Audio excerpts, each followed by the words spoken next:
বন্ধুরা বিরিয়ানির জায়গাটা হয়ে গেছে, পিঁপড়েটা কাটা হয়ে গেছে না পিস।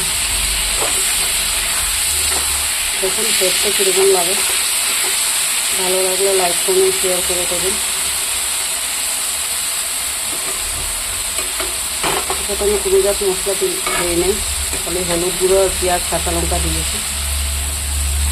বানিয়ে খাবেন, লাইক করবেন, শেয়ার করবেন, সাবস্ক্রাইব করবেন।